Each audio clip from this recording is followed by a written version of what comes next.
Hola a todos. Hoy vamos a hablar sobre el imperfecto, imperfect past tense verbs. Primero, el imperfecto, we're going to talk about how we form it. Okay?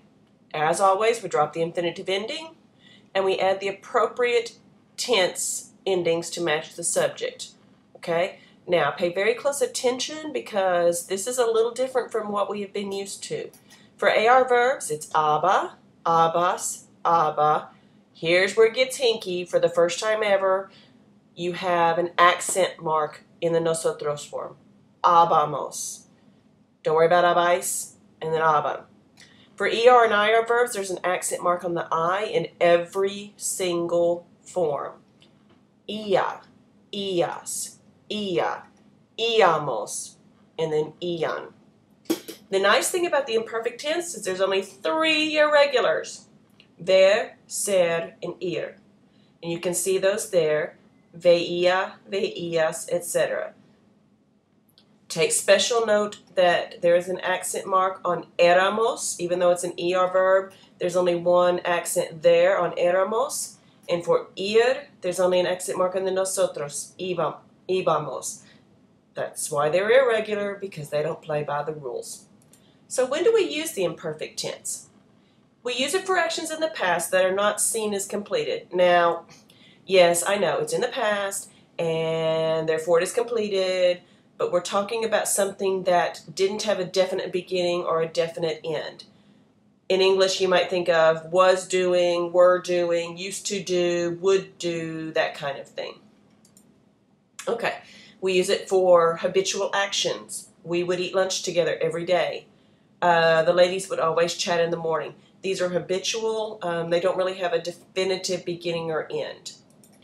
Okay? We use it for actions that set the stage for something else. I was reading when my dad entered. Okay? The entered would be in the preterite. Okay? But I was just reading, minding my own business, no particular beginning or ending when, bang, my dad entered and interrupted me.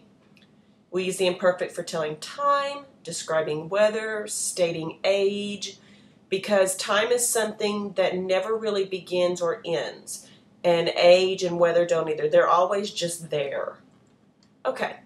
We also think of mental and physical sensations in the imperfect tense. Because they don't necessarily have a beginning or an end. So we usually use the imperfect. Now, there are times that we don't, but for the most part we do. Ramon tenía miedo de hablar en público. He was afraid to speak in public. When we look at that, we're going to look at it as he was kind of like always afraid to speak in public. Yo creí que Juan podía hacerlo. I thought that Juan could do it, but I always thought he could do it. Me gustaba el coche. I liked the car. Well, we didn't like it just instantly, but we just liked it. There's no real beginning or end to it. We just like it. Okay.